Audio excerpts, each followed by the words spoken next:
Hey, it's Chris, and welcome to Between Dreams, where we know the importance of dreaming big dreams, but what's more important is what we do between dreams, making them happen, showing up every day, and creating a reality from our dreams. Today's guests are brothers who have done an amazing job of doing just that. One, an entertainer, the other, a filmmaker. And in today's conversation, we talk about their new film, Becoming Wacky Chad. So we will jump right into it. This is my conversation with Chadd Deitz and Isaac Deitz. This is really cool for me because it kind of, between the two of you, kind of ties together two different worlds in my life, you know, coming from juggling variety show world, which is where I know, you, Chadd, from. And then kind of as I evolved into video and filmmaking of different varieties, kind of landed me in Isaac's world. Just a couple days ago, we watched the premiere of your new film, Becoming Wacky Chad. Talk to me, just give me a little bit of an overview of how this came about and what the idea is. Because, me being like a juggler, I dreamed, that's why I picked up a camera, was because I needed a promo videos. Right. Yeah. So it's really cool that the two of you were able to kind of create that, and then it accidentally turned into something bigger. So like talk about that, like how that just kind of snowballed.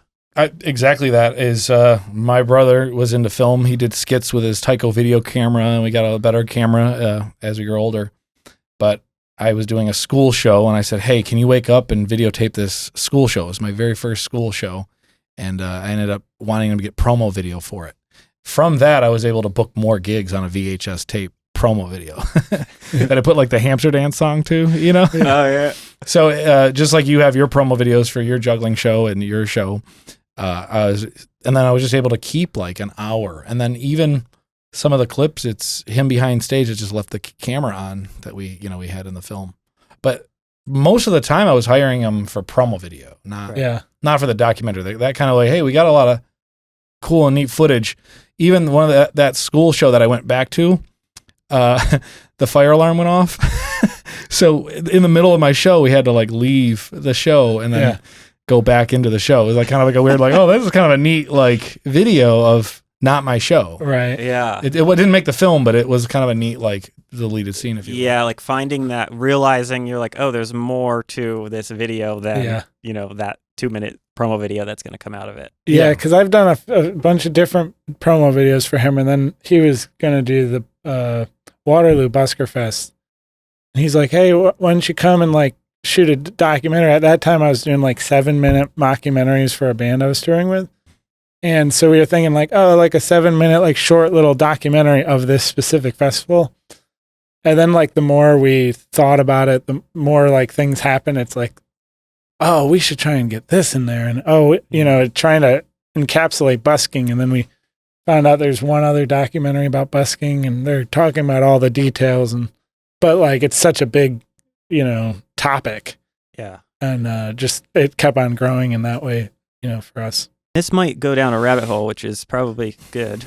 You kind of mentioned in the Q&A after the screening and I didn't even notice it when you kind of said how you didn't want to have the typical documentary talking head kind of narrate, oh, this happened. Yeah. And now, it's like, oh, watch it and then somebody have to explain that it happened. It's like, okay, well, maybe that visual didn't quite tell the story, which is fascinating of that you kind of crafted that whole story without having a narrate, on the nose narration talking head of like, oh, and we just did this show and it was important because, it's all in there. As so much of what I've kind of done and thought about is like how to create entertainment. Right. In that decision to do that, what kind of trouble did that cause in the edit to be like, man, if I could just have him say this line, that would tell the whole thing. I need to go find it. So like two parts of it, like I know that made it harder, but it made it better. Yeah. So both sides of that, touch on that of like kind of, and even just a big picture, like choosing to do the hard thing is usually good in the long term. I do feel that I'm thankful I went in that direction, but because we did do a lot of interviews like throughout the years. There's probably like every 2 years, he's even done interviews with other people that are doing like class project or, local paper or something like that, besides the news stuff. And so we had a lot of talking head footage. We have some great stuff that we shot like 2 days on the Red with great mics, 2 cameras. And to me, I think there was a part of it that felt it was hard for me to direct him to feel like it's him. Because I think it's we're brothers. So I'd be like, tell me where you grew up. And he's like, this. Right. and I felt like all those interviews felt like it wasn't Chadd fully. Like it just, and it could have been my fault or whatever. It just felt like there was like a performer. Hey, I'm Wacky Chad and this is the information about. That it just didn't feel like as real. And I felt like the documentary was really what it turned into is like, like a street performer from the brother's perspective of like the little brother that's just like watching his little older brother, and so there's like something voyeuristic about it. There's something like, it's just who he is. And so like, I've realized like the best interviews I've ever gotten out of him are when I'm like hiding the camera, just hearing him talk about certain things and so I wanted it to feel like by the time you're done watching it, you feel like you've hung out with Chadd instead of like you saw this presentation of Wacky Chad saying like, hey, this is who I am and this is what I do. It's more of like, why don't we just show people? So, and I normally don't like showing like even words on the screen. Like I want to find a way to do it without showing the words. So I always try and avoid that. And pretty much all my films, I don't want to be like, exterior CIA headquarters. I want to, how do you say that without like writing it out? That's like just a personal rule. I don't think it's bad when people do it, but I think it forces me to like, how do I make this clear without being so explicit about it? So.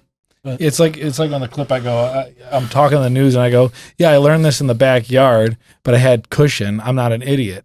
And then it cuts to me in the backyard with like a couch cushion on your head. Couch doing like idiotic stuff. And like that connection with the footage, you don't like, it's wild how it all just connects with that without a talking head. And I think it was like a genius way to show the story. It did make it way harder. But that like thread of like, and I didn't like spot it. I had to almost like think through it of, and we're going to go into won't be too much of a spoiler, but like, somebody that was like, oh, make it to Canada. Then you'll made it. And then it's like, oh, then we see this journey and the pilgrimage back. And then this culmination of doing those things. And it didn't ever have to hit you on the nose and like, oh, and now we finally made it. It was like kind of organic when you talked about certain things. And then all of a sudden that thing would come up later, like 15 minutes later. Because he's like, oh, I've never been to Canada. And it's like, that kind of exposition when it's natural is so nice. And then I've realized also that any kind of talking heads I've done or that I've used of him are when he's on the news where you expect him to have the Wacky Chad presenter kind of this is who I am. But like, how do you show behind the scenes of that? Like him getting ready and, like what's the real Wacky Chad in that way? Because your persona does change a little bit. Like even on this podcast, you're kind of like, you're a little bit, So those headshots that we had, I was a little bit like, look at me, or a little, I don't know, just different persona. Yeah. Do you feel like that is from being a juggler variety type performer? You kind of have to be a character. And the Wacky Chad character takes it to the extreme. So literally, this is over the top wacky. Kind of crazy, right? You like force sound bites, or you force like a joke. You're like, oh, I have to be on. So is that something that you have to kind of battle and balance? Is because you want to be over the top when you're on, but the last thing anybody wants is the person to be over the top when you're like, I'm just trying to talk to you, or you're forcing. No, you're not like this. Right. Always. So how do you balance that kind of? It's like a little separate than this specifically, but it was kind of that in. I would say it's kind of like wearing a mask, like that movie with Jim Carrey. Yeah. You put on your outfit, that's you. Like, But Isaac was able to capture a lot of the times I'm talking to people just without putting on the mask. And that was kind of like genuine. And was like, oh, I didn't realize how nice I am to people behind stage. You know, he had it to be like I look really nice and, you know, interacting with people. And Yeah. because sometimes performers can kind of have an ego or, all right, not yet. I'm trying to set up my show. I've never Yeah. kind of been that performer, you know. Yeah. Yeah. There's something fascinating. How far apart in age are you guys? About a year and a half. May 20th, and I'm October 20th. Pretty close. Yeah, 84, 86. Yep. Cool. And you guys have talked about like the like growing up, and you kind of hit on being homeschooled, and that kind of allowed you to explore some things that maybe traditional people wouldn't be able to explore. It's interesting of the approach to entertainment that you both leaned into, but on one side, very much in front of the audience, being loud and being crazy. Yeah. Mhm. On the other side, filmmaking by default kind of puts you out of the spotlight. Right. Yeah. So what do you think that, as both people that are creating something for people to enjoy, entertainment in two different, very different elements, how do you think that kind of like came to be? Or did you guys feel that growing up, that you were like, oh, I want to be loud and in front and I want to be quiet and behind? Or was that like something that evolved over time? There is a video of us when we were kids that didn't make the doc, but like there's a video of him very early on, one of our first times in front of camera, and he's like jumping in front of the camera. And then then my mom like moves over to me, and I'm just sitting there, and she's like, "Hey Isaac, like how you doing?" Trying to like get me to say some things, and then I start to talk, and Chadd jumps in and is like, and like moving my head around and stuff like that. So it is funny to like even early on you see like him just being like, "I want the spotlight," and me going like, "I guess you could have it then." But I feel like the one thing I kind of wish filmmaking had was more of a performance element, because I actually like being like on the cuff, like in front of a live audience. Like if I mess up or succeed, it's gonna add more weight to it. And that's one thing I like. How like film is so articulated, and like sitting in a editing bay for like a few weeks, and then it's like showing. It's very especially in like the films that I've seen you kind of make. They're not like comedy necessarily films. Yeah. But then at your like film game show, the KTL show, you're up there and you're like a really good host and entertainer. Oh, thank you. Yeah. So that's fascinating to have that skill set to kind of be on when you need to, but then kind of be able and willing to take the back seat. And especially in, in the film, in the documentary, that's like for me, that would be hard. That was always my battle, because I was always like, I want to be filming, but I also want to be the star. I want to be in it. Yeah, you wish you could film yourself doing a documentary. Well, we were going to do first off, we were going to do like about street performers. We didn't know what footage we had to what story was there in a sense. And he, said, kind of convinced me to say, hey, it's about you. I'm like, that's the footage we have. It's about you. And I said, well, what if we do, you, because you have a lot of funny clips and things you say to, behind the camera. And he has that still like in the movie, but it's not. I cut out. There was a lot of me in it where I would like, as the filmer, like just throw out a joke or like kind of make fun of somebody or whatever. Yeah, we definitely riffed a lot, but then it felt like a distraction from the film. Like there was a lot of times where we'd interact and it was fun, and like even from camera, I'd slap him and he'd laugh, and I was surprised he cut out a lot of things that he said. It just really distracted each scene. Yeah. So did that bum you out when you had? No. I was. It felt like a fun, like playful, like element, but it felt like a distraction. And I was like, we still have the footage, and I don't need to be a part of this in that way. Like I think my humor shines through a lot in the film because of like what I zoom in on and what I look at and all that stuff. So I feel like it's very much people are looking at what I wanted to look at the time. Yeah. And so there is like a certain, like, I get that, like, I would say satisfaction. I would say a lot of your humor is in the film. Yeah. Oh, I might be saying a line, but he decided to use that clip of that line. It's, I don't know. Because I started with comedy. The first, like, 13 years of my filmmaking was comedy. Yeah. And, like, for a lot of people, I'm known more for comedy. But the past like 7 years, I'm like kind of getting more serious, or like doing different serious topics and stuff. So yeah, it's cool. Yeah, there was like a few times when I was just in my mind watching it, noting, just like there's something going on. Like it's like, oh, we're filming Wacky Chad here, but there's something in the background happening, and from like something over the top, like the. You could say it. Like loading in the car. Oh yeah, scene where it's just like there's this whole separate story happening, and it doesn't make any sense. But everyone in the audience like got it. They're like laughing. It's like, and it's like, and you're oblivious to it. Very, and that's Isaac's humor. That's what I mean. Like, there's a lot of that. Yeah, and even just the commitment to it. Like in your mind, in that moment, I would be like, is this gonna play? Like, is anyone gonna understand why this is funny? It's very subtle. When I saw it in the edit, you know how when you're editing, you look at your footage and sometimes you're like, why didn't you tilt up on that shot? Like, I was like, I started laughing so hard, and I'm like, great job, Isaac. Great job past Isaac on this one. Same with just like kid with the angle just worked somehow perfectly and like sold it. It's just like, he's like zooming in on the It was a funny and obviously there's like moments like that, but then there's also moments of something happening and you laser into like a kid. Yeah. And you get lucky sometimes. You're like, oh, I'm on the right side of the circle, and there's a kid that's responding there, of course. But it's also like, to be able to find that awareness to, is that the performance, that's, you're not doing a juggling trick or unicycle trick. You're like, you have to be so aware of your audience. Right. Yeah.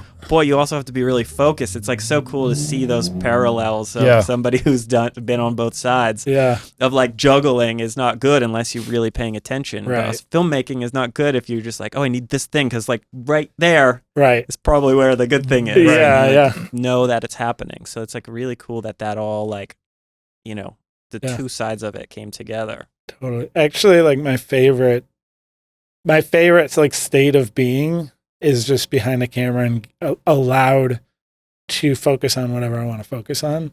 So like while he's doing a show, or like when I film concerts, I'm allowed to focus on whatever I want to. So if I see somebody that's interesting to me, that's like crying to a song, I could look at them and watch that and experience that happening. But without a camera, I'm just staring, and I'm a weird guy, right? So like, going to his shows, my favorite thing about going to his shows is watching the people. And I'm very aware when I'm not filming, but I don't look as long at the people because I'm like, it's weird almost. Yeah. So it's when I'm watching his shows, I know who's the most expressive laugher. I know who's like really like into it by a certain trick. Like I know, like when I've like filmed Alakazam, I know there's certain points where like he contorts his body that makes people like groan. And so I know that I'm going to look for that expressive person at that moment because I know his show enough to be like, this is going to happen. And same with his show. I know it so well.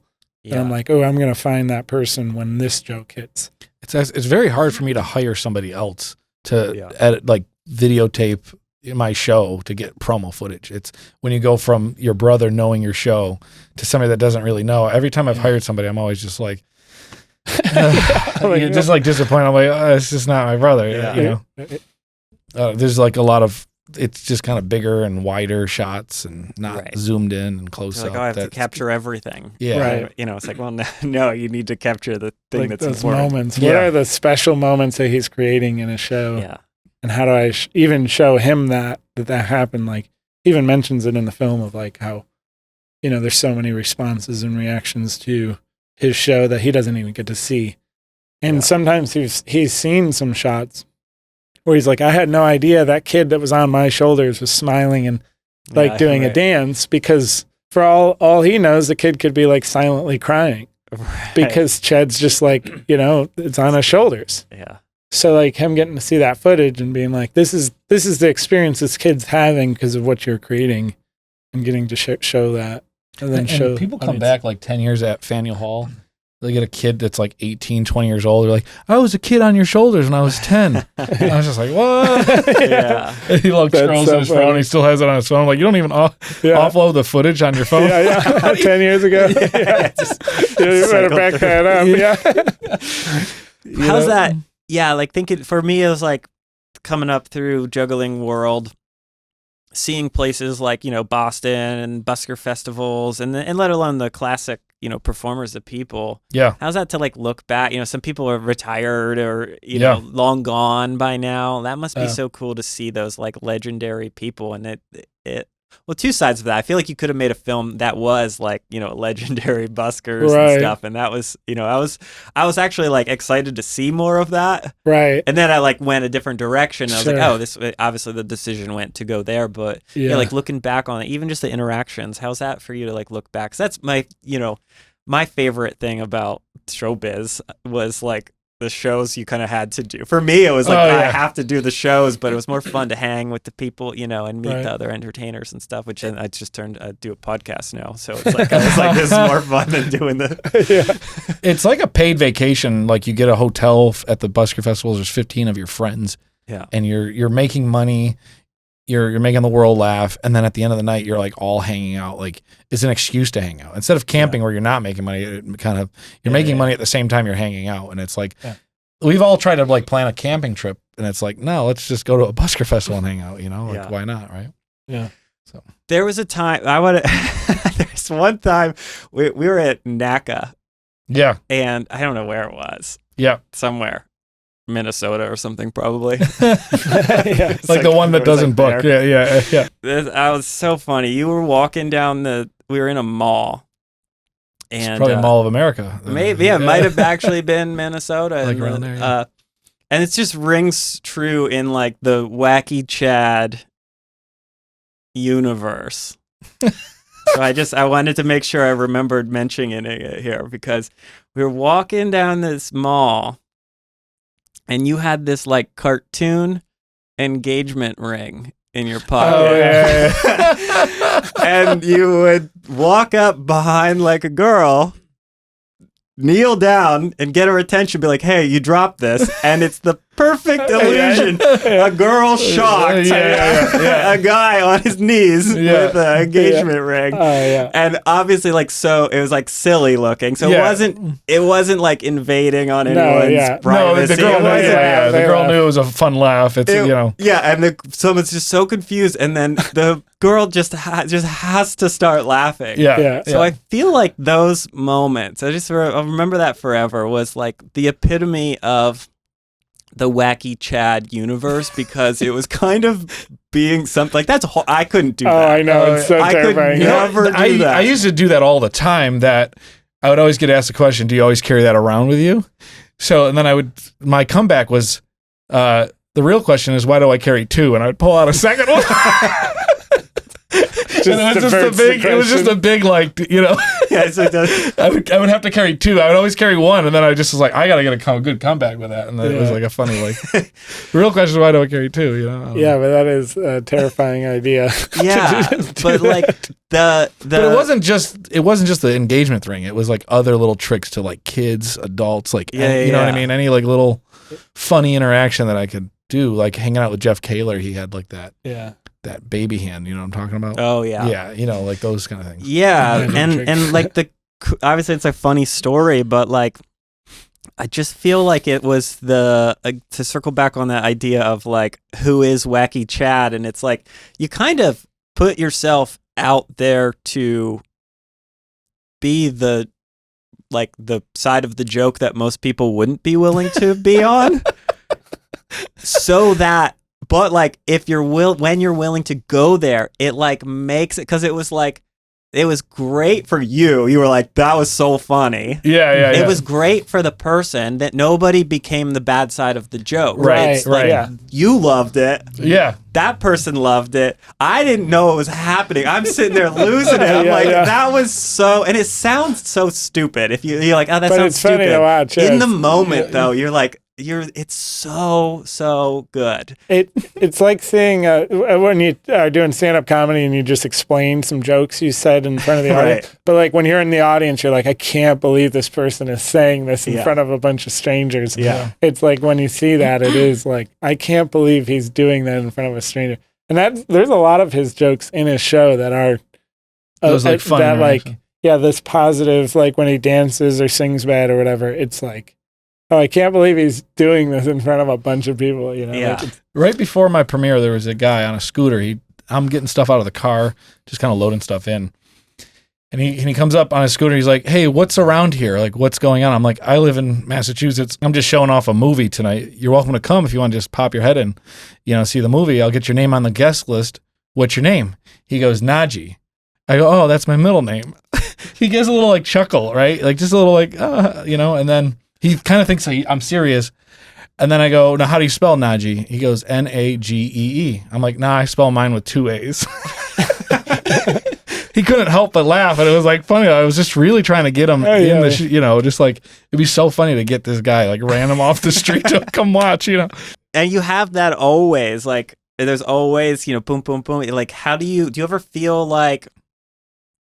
I mean, I felt like I used the stage. I never loved street performing because I liked going to the stage. Yeah, because it gave me a barrier to feel safe, because I was like, oh, I'm up on the stage. There's a line.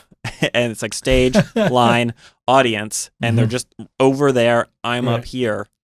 And it was just like a safety thing. And you like lean into that, like, no safety. I'm going to like expose myself and every, these things and like silliness and music and dancing and things. So how do you kind of do that? How do you do that? Because I feel like a lot of people are like, I wish I could get to that point of like being free, and you're like, for the end goal of like being entertaining. So many people don't cross it in everything, not just like not for performers.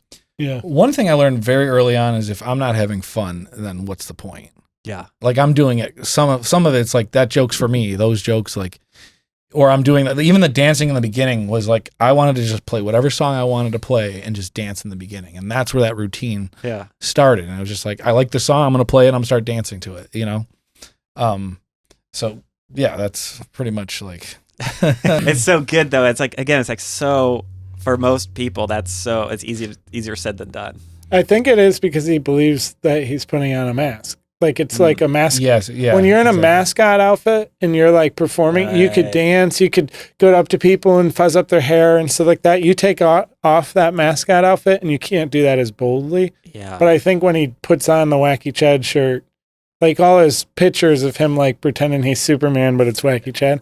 Yeah. It does feel like that's how he approaches it, is like, okay, I'm going to now put on Wacky Chad. And Wacky Chad is like the version of himself that's allowing him to be like wacky and goofy and, like fumble and stuff like that. Yeah. And it stems from working at Chuck E. Cheese. I would put on that outfit and then I would have to be more animated, more, and it was amazing how many hugs you get. Like parents would like hug you. And then I would be like this guy that was just like in my regular Chuck E. Cheese, worker outfit. And I was like, I just hugged you. Like, just like a dad, we just hugged, and it was like, it would be weird. It's weird without the mask, I guess. Yeah. That's funny. You have no idea. You're in the bathroom and you're just like at the urinals. And he has no idea. And then I just hugged him. But everybody wants to hug Chuck E. Cheese or whatever it was. Get a picture with him. But. And then I worked at Disney World, and I would do those kind of things when people would walk into the ride. I worked at the MGM Studios. It's now Hollywood Studios. And I would just be like, this ride is $5 admission. Everybody that came through it, I would say the joke over and over again. The employees were like, all right, Chad with his $5 joke. But the reaction was like, they're charging $5 for this ride? Like, I paid to get in. Right, Just like but you didn't have any outfit when you did that. I had the employee outfit. But it was your face. Yeah, it was just me, yeah. One story from that, there's an award like World's Greatest Dad. And this one guy came up and I said, hey, we're just going to give you the award. You get this award, And he's like, whoa, his whole family started clapping as he's walking out of the ride. I'm in the merchandise area. Here's your award, man, for being like having an award. The world's greatest person or whatever it was. And then everybody starts clapping. He almost starts crying. And then I go, all right, you're just going to have to pay for it. It's $14.95. Then he really started crying. It was the biggest laugh. It was such a big laugh. I wish I had that on tape. Oh yeah. He's like, come on, man. Oh, dude, his family thought like, whoa, that's awesome. And started clapping. Yeah, that's funny. But I'm saying it was amusing for me. Like it's amusing for me to do fun. that, like break the ice, because people, how are you doing? They actually don't really care for the answer, but if you say it in a way, they start caring for the answer, and there's a little bit of a genuineness into it, I guess. Mm-hmm. You guys both just said the same thing, kind of in the kind of way I brought it back, like entertainment, but in different things. You're like, okay, mask that I can make myself and other people smile and have a fun time. And you kind of mentioned, Isaac, how you ultimately are using the camera in a way as a mask, totally. and able to point a camera at things that you might not be able to keep your eyeballs on for as long. Right. Yeah. So that's like just the awareness of, and that's what I was kind of like digging into, because it was the same for me of like creating the one-man variety show. Was like it was on purpose, not my name. And it was on purpose a show called the One Man Variety Show, so that like Chris, the real life person, could go be the One Man Variety Show. Right. So that's like and it was like I'm on unicycle and doing all the stuff. Yeah. I could. You turn it on though, right? Like I could never bring it off the stage though. And I was like, all right, I'm done. When I'm not on that, when I'm behind that thing with my name on the wall and all that, I can't do it in the shopping mall. Yeah. Oh yeah, like when I have the camera and I'm at a concert, like the confidence of like I'll climb on things, I'll just like walk through, like push through things, I'll get in the middle of the crowd, whatever. But when I have that camera off and I'm just like, or I know camera and I'm just like at a concert, I'm not like as bold to like push or get into the middle of the crowd or anything like that. I don't know, it kind of gives you a path. Do you guys, for both of you, do you guys have a feeling on that where you don't enjoy doing like entertainment type things, like going to a show or going to a concert or going to any type of show as a normal audience member? I love going to comedy. I love going to see things, art. I love seeing how they present, their creativity, that kind of thing. So yeah, he's constantly like. I was going to go see Tyler Fisher tomorrow night. Yeah. He's in Atlanta. But even at busker festivals, it's in the documentary, is like he's watching I think he watches like every performer there is at every, he wants to know.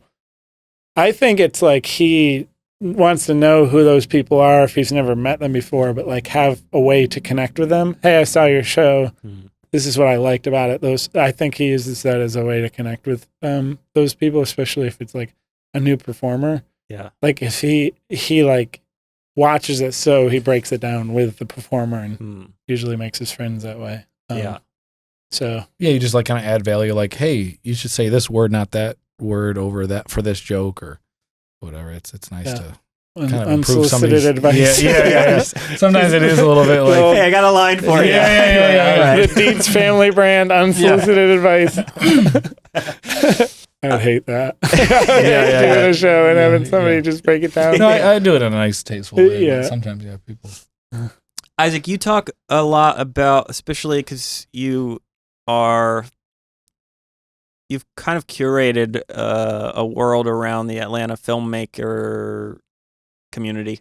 You talk a lot about, the power of filmmaking, especially indie filmmaking, kind of like taking away the gatekeepers that have traditionally been, in the way of getting something done. Yeah. And, it's really cool because the film challenges that you do and stuff have really stretched my, skill set and comfort level to do things that I typically wouldn't do. And, and seeing this is really cool because you're not just up there like saying it. Yeah. You are so immersed. You're like, oh no, I'm living it. Even with this project and the countless other projects that you're doing, kind of like stripping away what the industry, says what you can and can't do. Right. So that's like really, it's just amazing. And I'm bridging that gap in my mind of it's exactly what street performing is. Yeah. Oh, yeah. It's just taking away, like what you're doing is like, oh, there's no barriers. Let's make films, 1 minute films every week. Right. And and you get to put it on a movie screen for other people in audience to come watch. Yeah. Let's do a show. Everyone's invited. You can pay what you want. So it's so cool that like again, it's like in my mind, it's like so cool to see that somehow you guys like created the same kind of thing. It's for, and it's everything is for that audience. It's serving yourself, it's fulfilling to yourself, but it's like, that's what's so kind of epic to me is like doing, cause it's hard. I know that it's hard to set up that show every week and like spend money and lose money and, wonder if it's worth it. I know it's hard to walk, pack up all your stuff in the rain and your electronics and stuff and be like, I made no money today and all my gear got soaking wet. Right. So on those things, like for both of you, what keeps that energy? Because it's so easy in creative anything to just be like, I can't. Yeah, it is harder to like make your own way in any kind of, like if you're walking down a hike and there's a trail, because other people have been down that trail, they've walked through the spider webs, they've walked through the thorns, they've walked through enough where there's nothing in your way when you're walking down a well-paved or well-walked trail. But if you're walking down that trail in the forest and you see like a little glimmer through the woods, you're going to get the first bit of brush, the branches that need to break, the spider webs and all that stuff. So it is a harder journey, but I think in the end, I know at the end of that, you end up where you wanted to go instead of like where other people wanted to go. And then people just go because other people went instead of asking themselves what they wanted.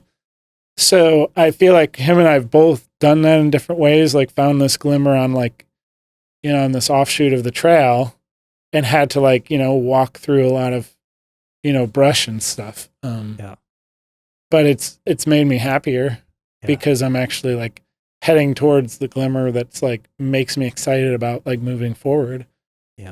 Instead of just feeling like this is what I have to do and like this is how a premiere works in Hollywood and this is how a film distribution way works in Hollywood, even though like the norm of all that is like you make no money and they just make a lot of money from your thing. Like Netflix still doesn't give out how many plays your film. So if you had 1 billion plays, they don't tell you. So you can't get that like pat on the back, good job. This had 1 billion plays or whatever. You just won't know. And it's like, well, that's the path. That's the easier path is just walk down that. And it's like, well, is there other ways to do this? Like, I feel like if we could figure out a new way to distribute a film as a filmmaker, I will be really relieved to have an outlet for distributing feature films because I feel like I can make them very often once I figure that out. But that's like the hard part is like being a filmmaker and not knowing how to sell a film. That's kind of like platforms like YouTube though. It's like YouTube, like you do it. There's a lot of websites like Vimeo, Rumble, BitChute, all those like places. So a lot of people are still putting their stuff on. It's just to make money with YouTube, you have to have 10,000 followers to get that like little heart button to actually get money back. So if you only have like 1,000 followers, you're kind of like... You can't start on a YouTube channel about your film because, like how people make like a Instagram for like, Mission Impossible 8, like Instagram page. You can't just start out being like becoming Wacky Chad the movie YouTube channel because you need 10,000 followers. How are you going to get those 10,000 followers without a film? Nobody's going to start subscribing because of a trailer. So it's like you can't monetize. In the meantime, you're putting that on YouTube. YouTube's going to get their ads. And they're going to get all their things. And by the time you've gotten that 10,000 views, like everyone's already seen it. Have you ever seen like a statue artist? They got like 23 million hits because the guy records them. And it's like, nobody, it's the guy, the cameraman makes the money. America's Got Talent makes the money. They get the content. They provide the stage and the cameraman, but the performers, they don't really make that much money.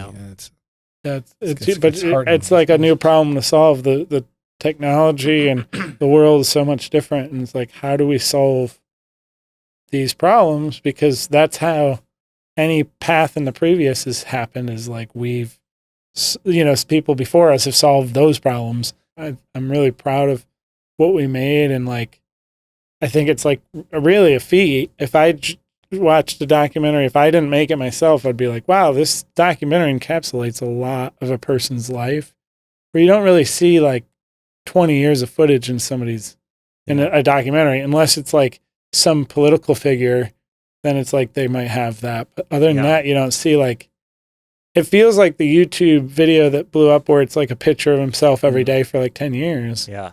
So just that alone of just having a digestible way of seeing somebody's life play out Yeah. over 20 years there's not a lot of documentaries that have done that. Yeah. And then on top of that being like very funny and entertaining instead of like documentary where it's like, just learn about this and here's the information and like a Ken Burns type of thing, which is also very valuable, but something where it's like, I don't know. I think this was not just that it was hard or anything, but like, I think the end product or project that we got to is something I'm really proud of. And then also like, I would love to see this level of footage on anyone's life. It was like a chess player or whatever.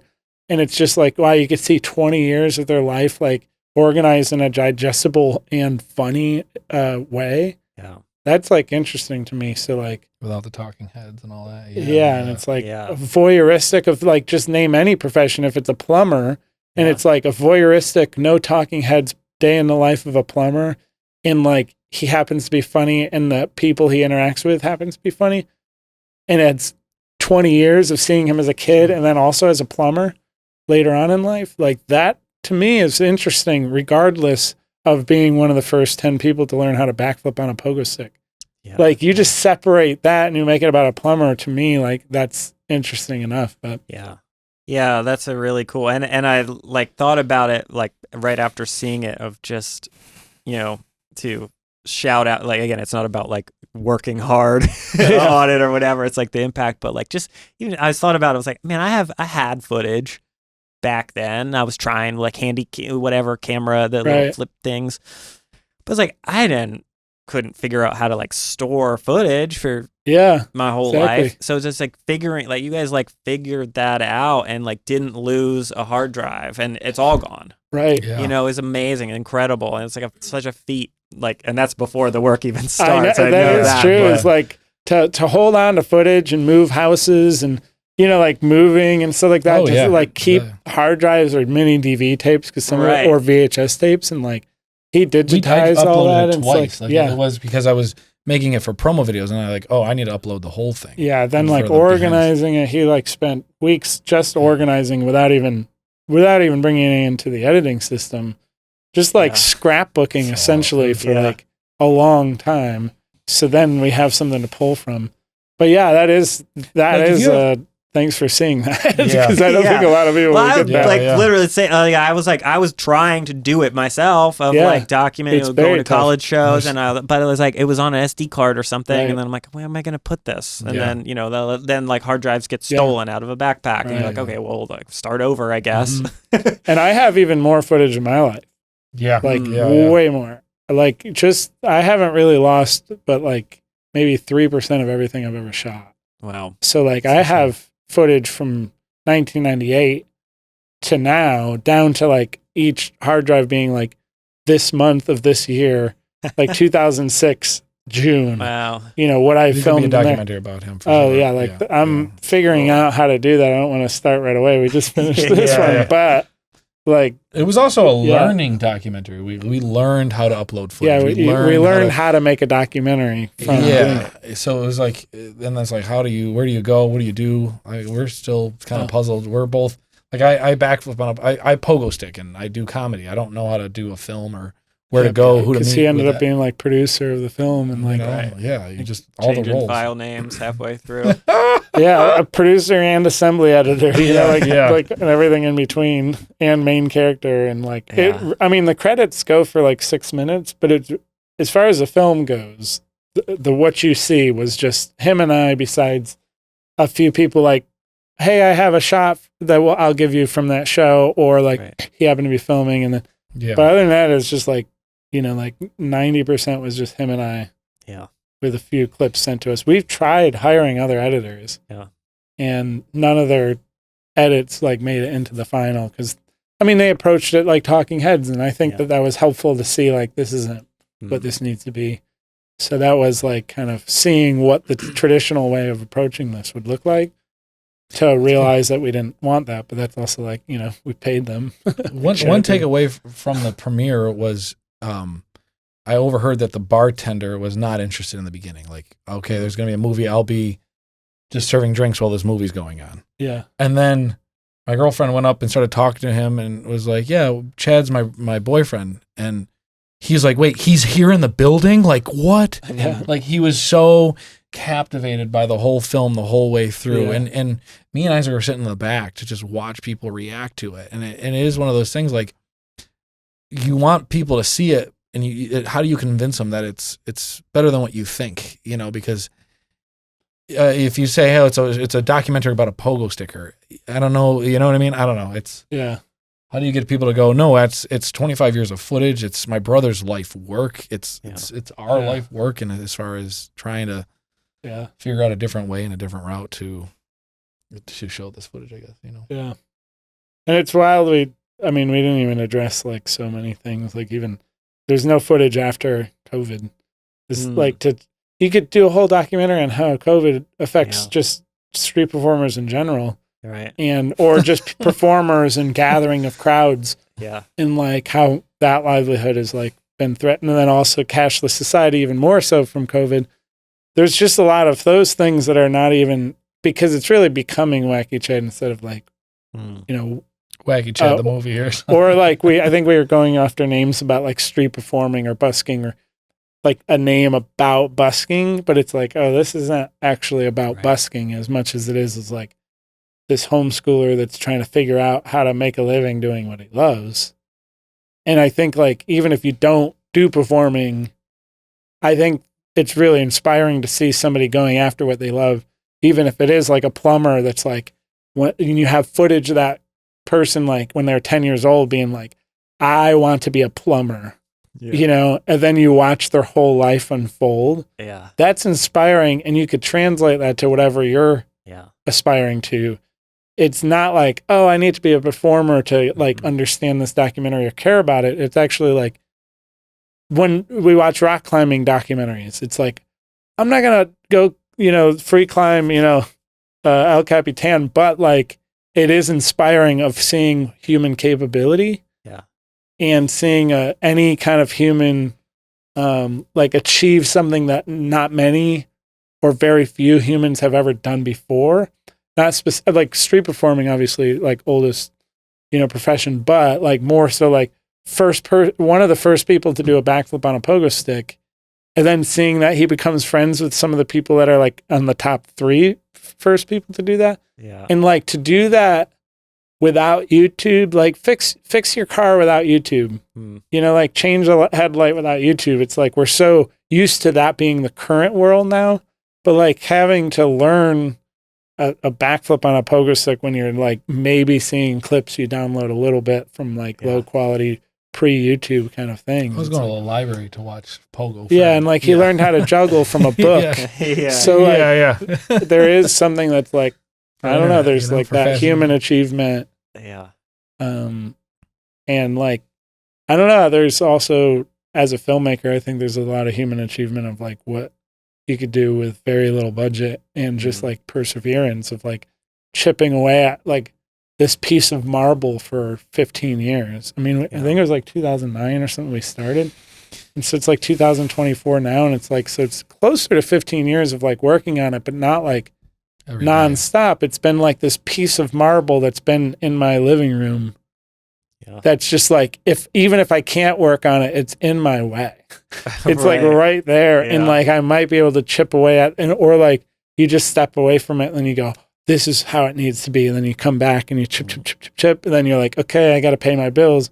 I got to take a break, but it's still like right there always. And I know about like 7 filmmakers off the top of my head that are in the middle of their like project, their film that they're still chipping away at. Like most of them being documentaries. I actually just watched one I'm producing today and gave notes on. But like, I think he started that documentary like 2014. And it's just been chipping away and like driving him crazy. And like, and he just sent me a text like, I'm done. I'm doing one more run of notes tonight and I'm done. I'm not going to touch it again. And it's like, I've said that for like 4 years. Even just this week, he's like, I'm gonna shorten the Kingston a little bit. Yeah. And I was like, you really don't want to change the picture lock of the whole thing? And I'm glad he did, because it did have a better feel when we watched it. Because I think the first like hour especially is so tight and dense and clear storytelling. And then like we got to a point where we were like, we need to finish it. And so I just threw some montages together and I just finished it. But I showed some friends and I just was like, it was glaring. It was like this wound right in the middle of it, just like glaring. Where I was just like, I don't love this. I wouldn't want to show this to my other friends that are like doing film. I'd be like a little embarrassed almost, because it's like so lazy at the end. Yeah. And then I was like, okay, this premiere will motivate me to be like, okay, there's people showing up. Yeah.